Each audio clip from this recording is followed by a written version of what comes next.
I make good money, but I still feel broke. I don't understand where it all goes. It feels like as soon as I receive it, poof, it's gone. Does this sound familiar? I work with so many mompreneurs who make good money, six figures, and yet they have no idea where it went. Why? Because they're not tracking their finances, they're not paying attention to it, they're not giving every dollar a job before it even comes in. All businesses need two things: a business plan and a financial plan. If you're not sure where your money is going, then I'm inviting you to join my school community, The Smell of Money, where we dive into exactly where your money is going and we start to look at how you think and react to the money that you're receiving and paying out so that money flows in all ways, always.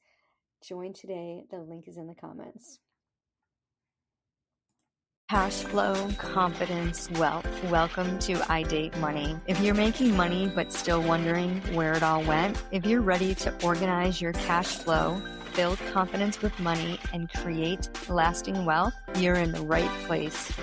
I'm Lisa Drennan, wealth activator, creator of the Money Multiplier System, and founder of the Smell of Money community. If you're a multi-passionate female entrepreneur who's making money but not building wealth, this podcast is for you. Each week, you'll discover practical strategies to organize your cash flow, keep more of what you earn, eliminate debt, and build lasting wealth with confidence. So grab your favorite essential oil, take a deep breath, and let's sniff our way to cash flow, confidence, and wealth.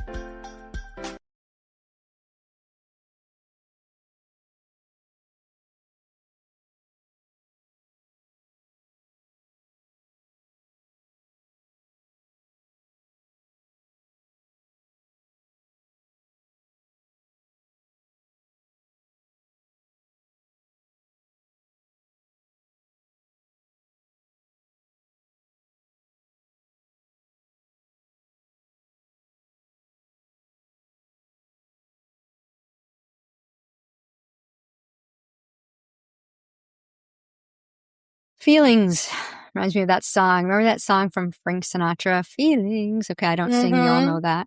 But when we think about what we're thinking about, it creates this feeling that gives us the action that gets us the results that we want. And we get so caught up in these feelings that we don't even pay attention to what's going on, especially when it comes to our finances. And so today we're going to dive into a conversation that some of you are familiar with, but probably don't like to talk about because you don't have time for that. I don't have time to express these feelings. So if you're tuning in, just stop for a few minutes and really listen. Today we have Kristy Giarratano, who is a nurse turned coach and host of the Raising Hope podcast. After 15 plus years in the emergency room department and 13 rounds of IVF, she rebuilt her identity and income as a single mom. She now helps high-achieving women rewrite their story. Thank you so much, Kristy, for being here. Tell us a little bit about your background. We've had a few nurses on the show, and a lot of them leave this career to go into coaching. And I always think, that's guaranteed income, your paycheck working in corporate, shifting from that to the uncertainty and finding your identity along the way. Like you probably heard people say, oh, you're having a midlife crisis, or you're going through a change or something's going on. Are you sure you're making the right decision? So share with us that journey and the thoughts that you had as you were transitioning and going through all these different experiences. Sure. Thank you for having me on, Lisa. So my journey started, I was in nursing probably for about 5 years or so, and I started to do consulting work in interim management. So I was running large emergency departments in cities, and I had a break, and I went and I did a coaching program in Florida, and I loved it. I just knew that that's what I wanted to do. And it took me a while to coax myself into actually making that leap, which is why it took about 10 years. So, yeah, just a little. So it just took me some time to, I guess, change the way that I was thinking about my life and my trajectory. I initially thought that I wanted to be a CNO in a large hospital system. And then throughout my time in management, in nursing and healthcare, I realized that that really wasn't what I wanted to do. It didn't make me happy. It didn't make me feel fulfilled anymore. So I definitely changed that thought process in my head to kind of re-examine what I wanted and rewrite my story. Yeah. And a lot of women are afraid to do that because it's scary. I'm in a cohort with some women entrepreneurs, and we were sharing some of the prompts, the tug at our heart that tells us, oh, I don't think I'm in the right niche. I think I need to shift. And I'm afraid because I finally have consistent, reliable income. And if I shift, I have to start from zero because we all start from zero. Yeah. So having that challenge, that struggle, leaving that steady 9 to 5 income, especially, a nurse in a management position makes really good money. So what kind of thoughts went through your head as you were transitioning, thinking, I really don't like this. Is the money worth it? I mean, what were you thinking? Well, it took me 10 years because I was afraid, because I knew I was making good money and I was expected to continue to make good money. So I think that what I did specifically, I worked in the emergency department. I worked in emergency departments all over the country, and usually like large city, like level 1 or level 2 trauma centers. So it was very, very stressful. And I was on 24/7, even though I was supposed to be in the building for 40, 50 hours a week. That phone was attached to my hip. So I got calls at all hours, and I really did not get to shut work off at all. So for me, I think that really led to a point in my life where I felt so burnt out that I was like, enough is enough. I cannot do this to myself anymore. And that is what really made me think, I really need to make a change. What can I do? And then I thought back to my coaching training that I received, and I thought, I love mentoring people into different roles, into different, like from transition to transitions. So I decided that that's what I wanted to do. So it definitely took some time, but what I did was I came up with a plan to continue doing my management work and save up a certain amount of money so that I had like a launch pad so that I could spend the time I need to dedicate to starting my business. And that helped tremendously. That business plan is so important. I was talking to my clients in the Wealth Accelerator program today. On Tuesdays, we meet for a Profit Goldmine call where it's all about aroma, freedom, intermixed with the thoughts that we have, especially towards money and receiving it. And one of the conversations that came up was the fact that when we are losing something, we want to hold on to it tighter. And when we hang on to it tighter, it gives us more stress and it makes us feel so frustrated and angry and scared and fearful. And we think, well, why do we hang on to this when we know it's not in alignment? And I always like to say our body speaks louder than our words. So I'm so glad that you identified that and took the action. And we were talking about in the call, people don't learn about finances per se, and business owners don't learn about business finances. And, would you hire yourself to run your company the way that you're running it with the way the finances are going? And when we think about the first step is to create that business plan, have that business plan with the financial plan, know your numbers so that you can start to build towards it and save for it and really partner with money so that you're not going into it in a place of panic and destitution and I got to do this. I got to hustle money. I need money. I need to pay my bills, but rather setting ourselves up for it. And a lot of people, as I'm sure you've experienced, especially, I don't have any health insurance. How am I going to pay this? And you're like, we're not going to talk about this right now. You're bleeding. We need to bleed. But this is what it feels like when we're going through this change, like we're bleeding out and we can't, we want a immediate fix, but we don't want to take the action steps to do it. So when you created your plan and decided that this was the path for you, what made you decide to rebuild with the identity piece? Because I went through 13 rounds of IVF, and I was lucky enough to have one normal embryo, and that is my baby girl. And at the time I was pregnant, and I had noticed that whole process was going to dramatically change my world. And it's something that I don't feel women are incredibly prepared for. It's not something that we've talked about much in society.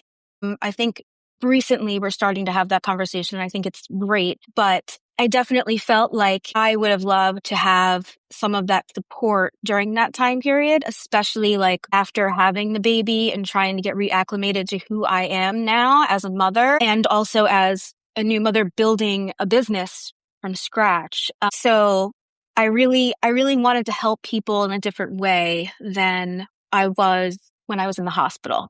But I still love helping people, but I wanted to help them in this way now. I wanted to help them rebuild their identity after major life transitions, because I think it's so incredibly important to have that support during those critical times. Yeah, absolutely. It is so needed. And I know a lot of women in their 40s and 50s start to realize, I think when you start to go through the change of life, it's like, wait a minute, I've given my whole entire life for everyone else and I've left myself on the back burner and now I'm drowning and I, can barely keep my head above water and I don't know what's wrong with me. And, society blames it on, perimenopause and, stress and this and that, when in actuality, it's just we need to look within and take time to care for ourselves and remember who we were before we traded off and gave our power away to all these other, external boundaries, external things that it affected our healthy boundaries. So I'm so glad that you stepped into that and saw the need for it in your own journey. When you were going through the IVF and the challenges, I mean, you were working full time, going through all of that.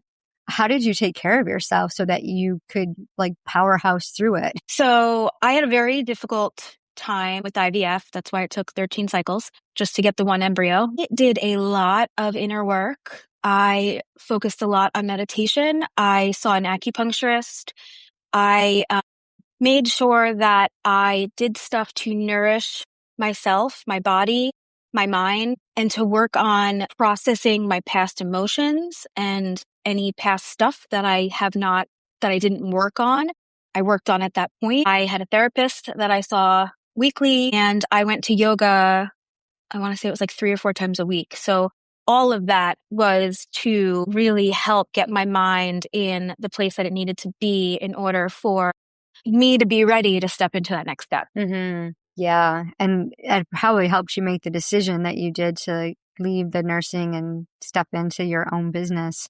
Yes. And when you think about some of the stories that you told yourself, what were some of the money stories that you talked to about yourself that maybe you grew up with that you recognized and were immediately able to turn it around and say, no, this isn't my story. This is a belief of somebody else's? So one that stands out quite a bit to me is I grew up with a single mother and I am also a single parent. I did the whole journey myself, but my thought growing up was that, it's difficult being a single parent and you're constantly struggling and, you need to work extra hard to get, to the next level. And I realized that that's not my story. And although I remember that from my childhood, that I don't have to live that.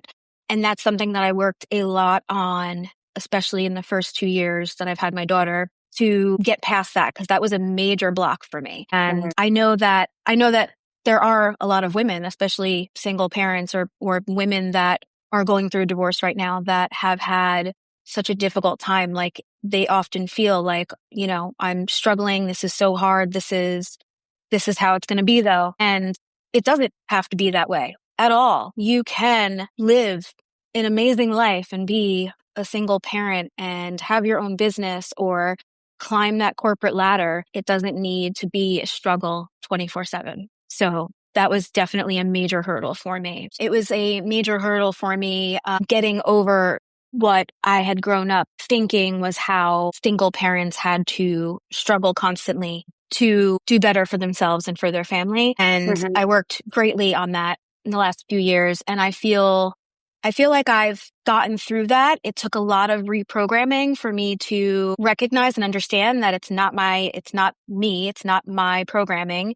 And I don't need to carry that with me into my current life or my future life. So getting through that block was incredibly important. It is so important. And to identify that and then to shift from that is incredible, because a lot of women will get stuck in that pattern and think, well, no, this is how it was. And it gets to the point where it's scary thinking, I've adapted that exact pattern. And when you recognize it, it's like, well, wait a minute, I don't want to share this with my child. I want my Yep. child to have a different experience. And we get into these conditioning statements of it's hard. And I know I grew up with a divorced mom. I had 3 older brothers, and she really was challenged with putting food on the table, and she was an entrepreneur. And so working and hustling, she was a cosmetologist. So she had her busy season. And then when it was slow, she's like, well, how am I going to make ends meet? And then, I'll go into people's homes and just being really creative with her business and generating income at all seasons. So it wasn't like this feast or famine. Mm-hmm. But I remember her, saying that, I have to borrow from Peter to pay Paul. Your brothers are eating me out of house and home. And I'd be like, huh, what? What do you mean by that?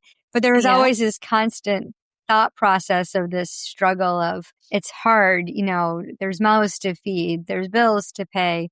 And if we could just captivate those thoughts and change and say, okay, yeah, everybody has these things. How can I get my money to work for me so that I have a healthy relationship with money and I'm not living from this sense of poverty. I'm living from this sense of I have abundance and what I have is enough.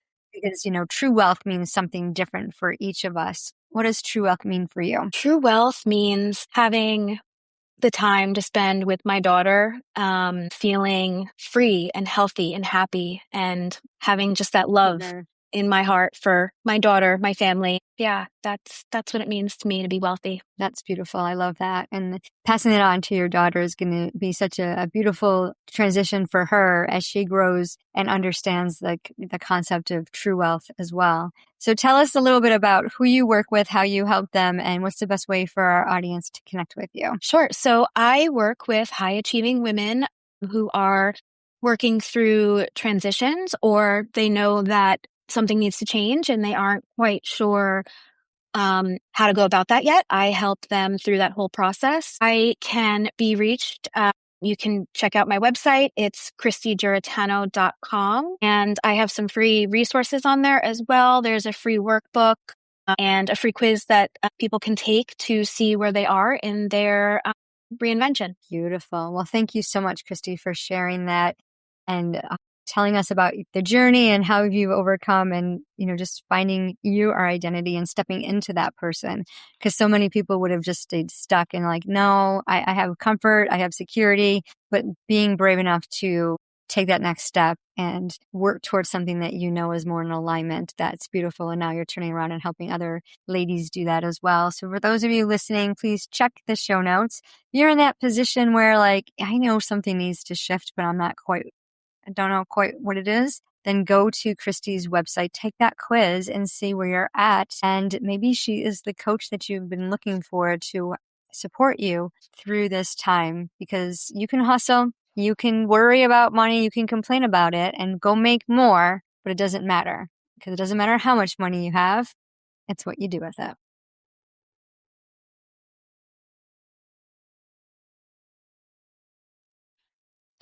If today's episode helped you, don't keep it to yourself. Share it with another entrepreneur who's ready to build wealth with confidence. And if you're ready to go deeper, come join us inside The Smell of Money, where we turn these conversations into action. Before you go, grab your favorite essential oil, take one deep breath in, and slowly exhale. Breathe in cash flow, exhale overwhelm. Breathe in confidence, exhale doubt. Breathe in wealth and trust the woman you're becoming. Until next time, cash flow, confidence, wealth. This is Lisa Drennan, and you've been listening to iDateMoney. Keep trusting yourself, one money move at a time.